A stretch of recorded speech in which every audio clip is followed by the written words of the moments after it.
Ya, haleluya, puji Tuhan buat kita semua. Spesial jemaat NGD dimanapun berada saat ini.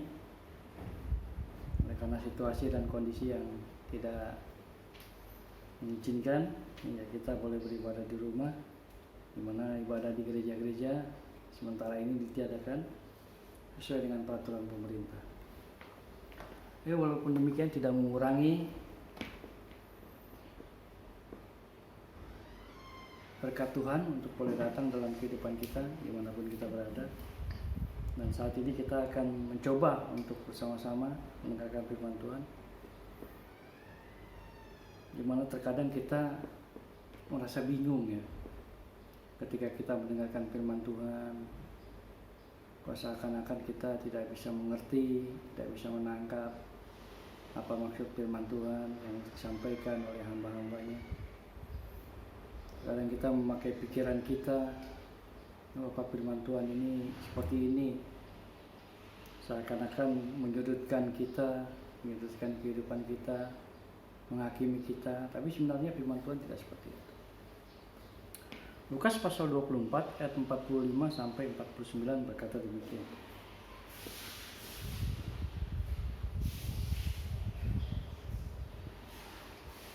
Lukas 24 ayat 44 sampai 49. Ia berkata kepada mereka, "Inilah perkataanku yang telah kukatakan kepadamu ketika aku masih bersama-sama dengan kamu, yakni bahwa harus digenapi semua yang ada tertulis tentang aku dalam kitab Taurat Musa dan kitab Nabi-Nabi dan kitab Mazmur." Lalu ia membuka pikiran mereka sehingga mereka mengerti kitab suci. Katanya kepada mereka, "Ada tertulis demikian, Mesias harus menderita dan bangkit dari antara orang mati pada hari yang ketiga. Dan lagi dalam namanya berita tentang pertobatan pengampunan dosa harus disampaikan kepada segala bangsa mulai dari Yerusalem. Kamu adalah saksi dari semuanya ini. Dan aku akan mengirim kepadamu apa yang dijanjikan Bapakku, tetapi kamu harus tinggal di dalam kota ini sampai kamu diperlengkapi dengan kuasa dari tempat Maha Tinggi." Manusia ketika mereka mendengarkan firman Tuhan, seakan-akan mereka tidak bisa mengerti. Yang membuat mengerti adalah Allah sendiri yang mampu membuat manusia itu mengerti. Karena Dia yang menciptakan kita. Dia mampu membuka pikiran kita sehingga kita mengerti apa yang menjadi kehendak Tuhan dalam kehidupan kita sebagai orang percaya. Tentu banyak firman Tuhan yang tidak sesuai mungkin dengan pemikiran kita. Sebagai salah satu contoh mungkin kalau kita ditampar pipi kiri, kita berikan lagi pipi yang kanan untuk ditampar oleh orang. Ini kan hal yang terlihat bodoh. Hal yang terlihat tidak masuk akal, tidak ada logikanya dalam kehidupan sebagai manusia. Tapi kalau kita mengerti, artinya bahwa kita masih memberikan, masih ada maaf dalam kehidupan kita bagi orang tersebut. Masih kita memberikan kesempatan kepada dia. Itulah artinya kita masih bisa memberikan pipi kita sebelah kanan. Tapi kalau kita bicara, kita baca secara letterlux, ya tidak masuk akal.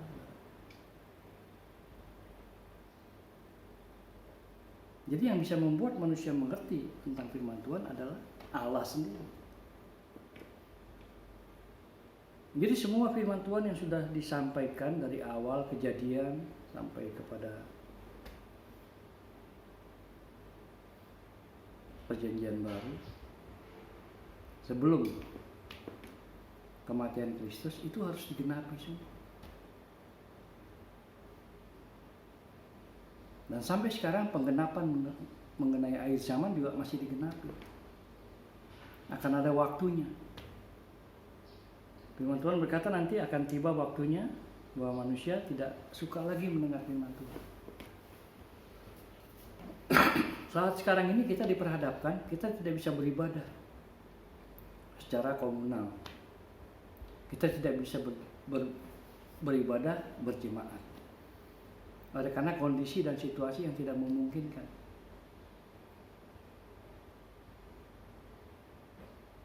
Karena secara medis dianggap bahwa ketika manusia berkumpul, maka akan terjadi interaksi antara sama manusia yang membuat virus itu bisa menular. Nah, kalau saat sekarang ini situasinya seperti ini, ya itulah yang Tuhan kehendaki dalam kehidupan kita sebagai orang percaya. Nggak usah dipikir. Kita tidak akan mampu menelaah apa yang Tuhan rancangkan dalam kehidupan kita sebagai orang percaya. Pikiran kita terlalu capek. Nah, setelah pengenapan tersebut, hal yang kedua yang membuat manusia mampu mendengar dan melakukan firman Tuhan adalah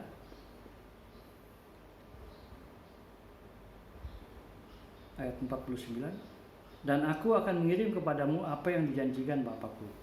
Tetapi kamu harus tinggal dalam kota ini sampai kamu diperlengkapi dengan kekuasaan dari tempat tinggi. Berbicara kekuasaan dari tempat tinggi adalah berbicara tentang kuasa Allah. Bagaimana wujud kuasa Allah yang diberikan kepada kita, hingga kita bisa mengerti kehendak Tuhan, bisa melakukan kuasa Allah dalam kehidupan kita. Ketika kita menumpangkan tangan, maka orang sakit bisa menjadi sembuh, yang lemah bisa dikuatkan.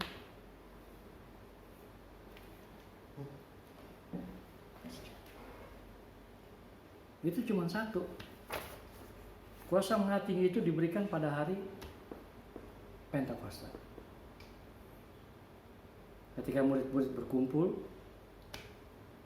di Yerusalem menantikan apa yang Tuhan janjikan,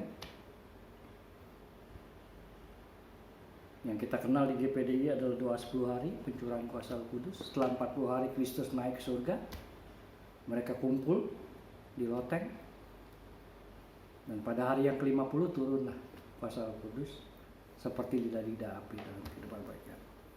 Kita baca saja Kisah pasal 2 ayat 2 sampai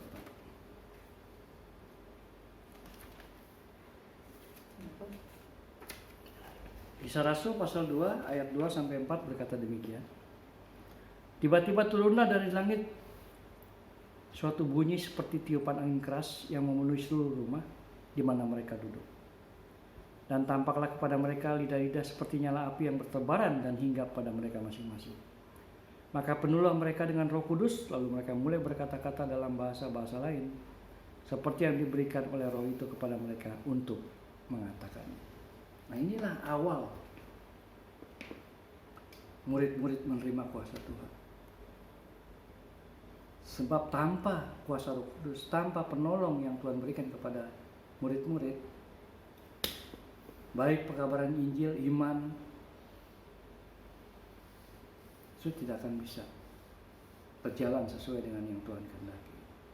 Karena tantangannya begitu berat, hambatannya begitu besar. Tapi karena kuasa Allah yang Maha Tinggi ada dan diberikan kepada murid-murid yang kita kenal dengan para rasul,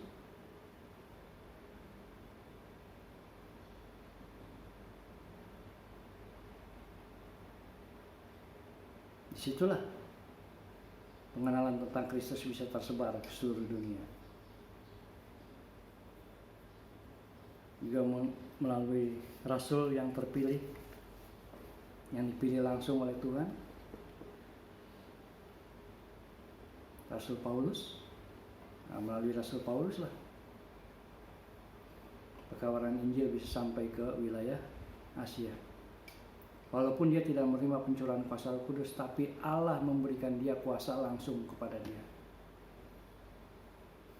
Ketika Allah membutakan matanya, ketika dia mau berangkat ke Damsyik untuk mengejar anak-anak Tuhan, disitulah Tuhan memberikan kuasa langsung kepada Rasul Paulus. Dia diurapi, dipakai untuk suatu tugas yang khusus, menyampaikan firman Tuhan ke wilayah Asia. Sehingga kita orang-orang Asia bisa menerima keselamatan yang daripada Tuhan. Nah, itulah luar biasanya Allah kita. Melihat situasi dan kondisi yang ada saat sekarang ini sesuai dengan apa yang Tuhan kehendaki dalam kehidupan kita sebagai orang percaya. Banyak masalah, banyak persoalan. Banyak hal-hal yang tidak menyenangkan dalam kehidupan kita terjadi. Seperti halnya ada pembatasan tidak boleh ibadah, ada pembatasan tidak boleh keluar rumah, ada pembatasan tidak boleh membeli barang. Semuanya serba dibatasi.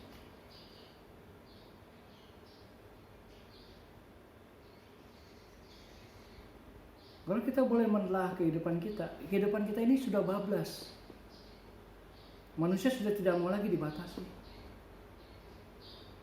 Bahkan dalam situasi yang sekarang ini, yang taruhan nyawa saja, banyak orang-orang yang tidak suka dibatasi kehidupannya. Sama seperti firman Tuhan itu mengajar kita membatasi kehidupan kita.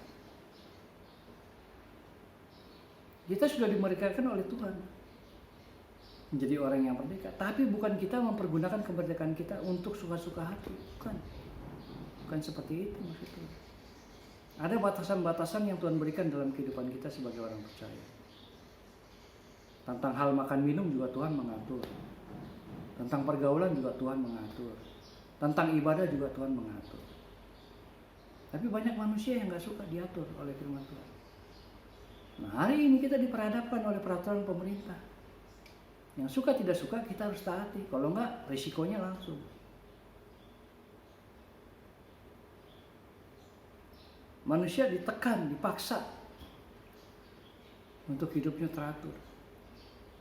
Tidak keluar malam, tidak berkumpul-kumpul, tidak makan makanan enak di restoran,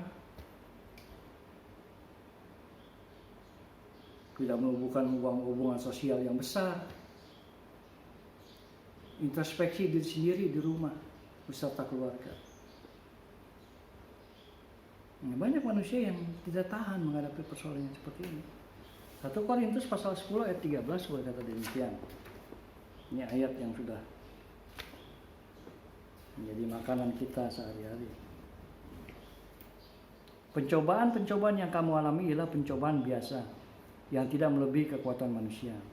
Sebab Allah setia dan karena itu Ia tidak akan membiarkan kamu dicobai melampaui kekuatanmu. Pada waktu kamu dicobai, Ia akan memberikan kepadamu jalan keluar sehingga kamu dapat menanggungnya. Luar biasa. Luar biasa Allah kita dalam kehidupan kita sebagai orang percaya. Dalam keadaan situasi yang bagaimanapun juga, Ia senantiasa menyertai kehidupan kita.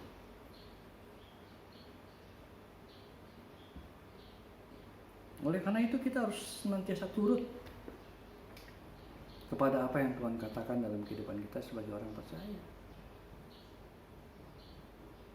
Kita dilarang untuk tidak melakukan ini, untuk tidak mencuri, untuk tidak berdusta, untuk tidak menipu, untuk tidak ini, ya kerjakanlah semua itu. Kita boleh mengasihi orang lain, memberikan yang terbaik kepada orang lain, ya kerjakanlah semua itu. Melayani Tuhan dengan sungguh-sungguh, melayani Tuhan tidak hitung-hitungan, memberikan apa yang perlu kita berikan kepada Tuhan. Sebab Dia sudah menyertai, memberkati, menolong dan melindungi kehidupan kita pribadi lepas pribadi. Kan luar biasa kasih karunia Tuhan dalam kehidupan kita sebagai orang percaya.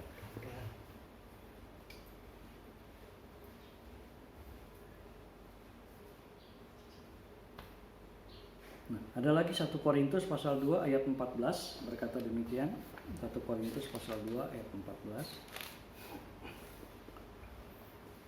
Tetapi manusia duniawi tidak menerima apa yang berasal dari Roh Allah, karena hal itu adalah suatu kebodohan, dan ia tidak dapat memahaminya, sebab hal itu hanya dapat dinilai secara rohani. Manusia duniawi tidak bisa mengerti kehendak Tuhan,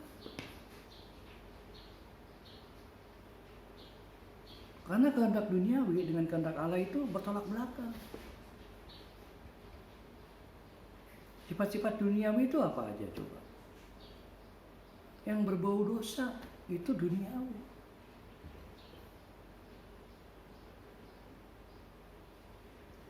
Nah, manusia-manusia yang seperti ini tidak bisa menerima. Oleh karena itu banyak penolakan.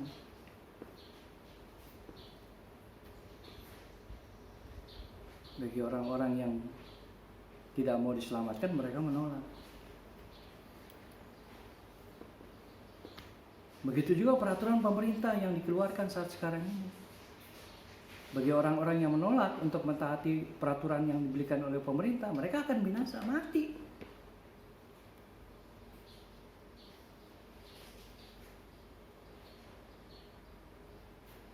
Nah, tapi orang yang mentaati peraturan yang diberikan oleh pemerintah, mereka selamat. Sama seperti kita yang mentaati peraturan yang Tuhan buat dalam kehidupan kita. Apa saja larangan yang Tuhan berikan untuk tidak kita lakukan dalam kehidupan kita. Apa saja ketetapan peraturan yang untuk kita kerjakan, kita lakukan dalam kehidupan kita sebagai orang percaya. Itu semua kita kerjakan dalam kehidupan kita. Karena Dia sudah memberikan pengertian kepada kita tentang firman Tuhan. Kita mengerti apa yang Tuhan kehendaki dalam kehidupan kita sebagai orang percaya. Tapi manusia duniawi tidak bisa lakukan hal-hal yang seperti itu. Sebab bagi mereka itu adalah suatu kebodohan. Kebodohan bagi orang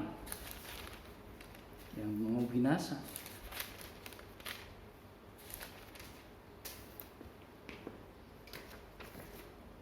Mungkin dia tidak bodoh secara pikiran. Tapi untuk mengerti tentang firman Tuhan dia sangat bodoh.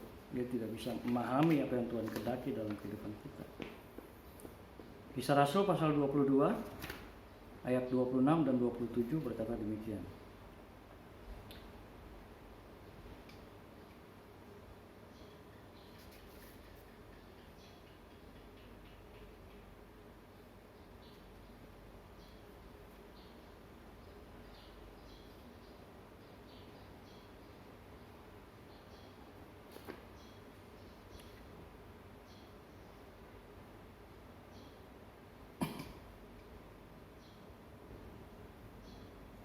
Mendengar perkataan itu, perwira itu melaporkan kepada kepala pasukan, katanya, apakah yang hendak kau perbuat? Orang itu warga negara Rom. Maka datanglah kepala pasukan itu kepada Paulus berkata, katakanlah, benarkah engkau warga negara Rom? Jawab Paulus, benar. Nah, kalau kita membaca firman Tuhan yang berkata tentang demikian, manusia-manusia duniawi itu menilai sesuatu itu secara dunia. Bahkan masalah warga negara saja bisa membuat seseorang menerima sesuatu hak istimewa. Nah, ketika Rasul Paulus ditangkap dan mereka tahu dia adalah warga negara Roma, takut mereka, tidak berani untuk melakukan sesuatu kepada orang tersebut. Jadi manusia duniawi itu menilai secara yang kelihatan. Apa yang dia lihat, apa yang tertulis, bicara seperti itu. Tapi kita sebagai anak-anak Tuhan tidak seperti itu. Bicara kerajaan surga adalah bicara iman. Bicara ibadah adalah bicara iman.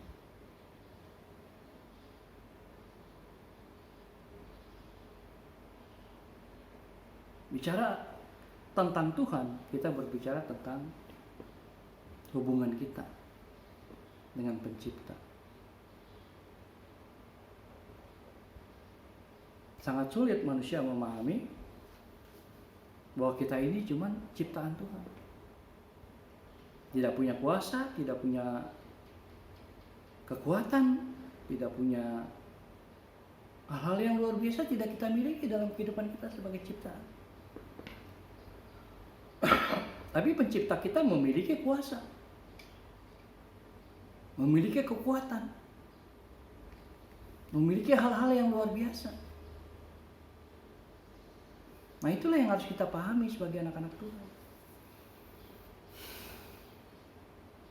Mampu gak Tuhan melepaskan kita dari persoalan situasi corona saat sekarang ini? Kalau buat saya sih lebih sangat mampu. Dan saya juga merasakan bahwa Dia sudah mengirim bala tentaranya dari surga untuk turun ke dunia ini menyertai, melindungi kehidupan umatnya.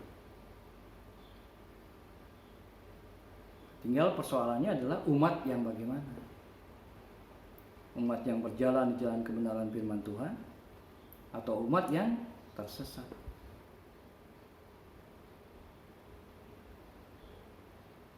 Melihat kondisi yang ada saat sekarang ini, ya mudah-mudahan manusia yang sudah tersesat bisa kembali bertobat, mengingat bahwa dia cuma manusia biasa saja,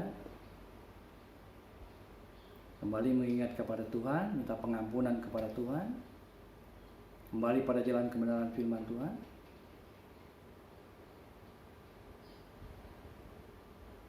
Dan pintu pertobatan selalu terbuka,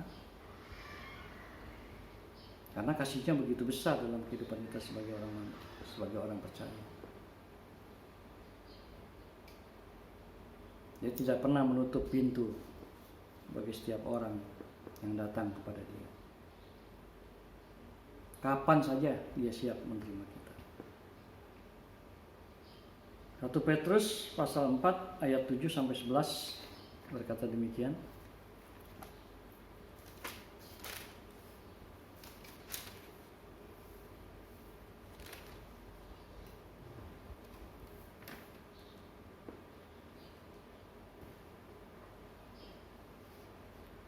Hidup orang Kristen, kesudahan segala sesuatu sudah dekat.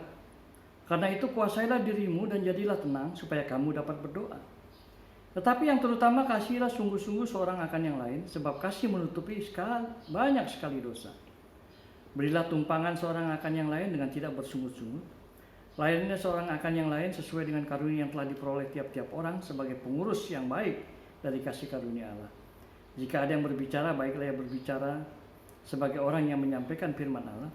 Jika ada orang yang melayani, baiklah ia melakukannya dengan kekuatan yang dianugerahkan Allah, supaya Allah dimuliakan dalam segala sesuatu, karena Yesus Kristus ialah yang empunya kemuliaan dan kuasa sampai selama-lamanya. Kita diingatkan bahwa dunia ini sebentar akan berlalu. Tapi walaupun dalam keadaan yang seperti ini, kita diharapkan untuk tenang. Daud berkata, hanya dekat Allah saja aku tenang. Sebab daripadanya lah perlindungan. Jadi orang-orang yang dekat dengan Tuhan, dia tenang. Sehingga dia bisa berdoa kepada Tuhan. Dan selanjutnya kita mengungkapkan kasih kita kepada orang. Kita melayani orang-orang dengan sungguh. Dikatakan kalau kita orang-orang yang suka berbicara, berbicaralah tentang firman Tuhan. Yang mengingatkan, yang memberikan kekuatan, yang menegur,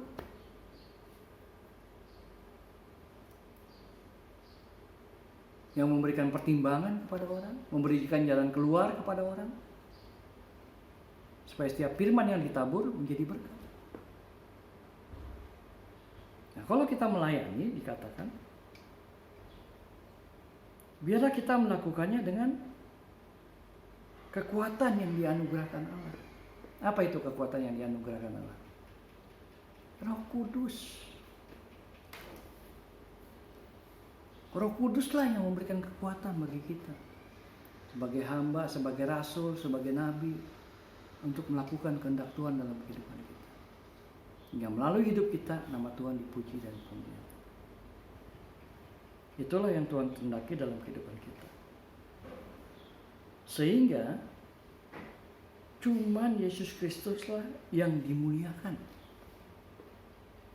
Sebab untuk itulah Dia mengorbankan nyawanya dan menumpahkan darahnya di kayu salib bagi kita. Supaya nama Allah Bapa dimuliakan melalui Yesus Kristus, Tuhan dan Juru Selamat kita.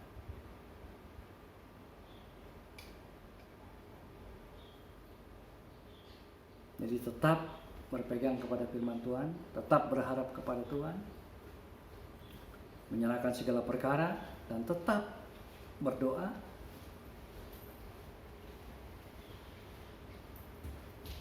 Dan melakukan apa yang Tuhan kehendaki dalam kehidupan kita. Sebagai orang percaya, segala sesuatunya ada waktunya. Kita tunggu saja kapan waktu Tuhan kita bisa kembali melakukan aktivitas kita, ibadah kita sesuai dengan yang kita lakukan sebelum virus corona ini terjadi. Ya, firman Tuhan tidak saya panjangkan. Tuhan Yesus memberkati.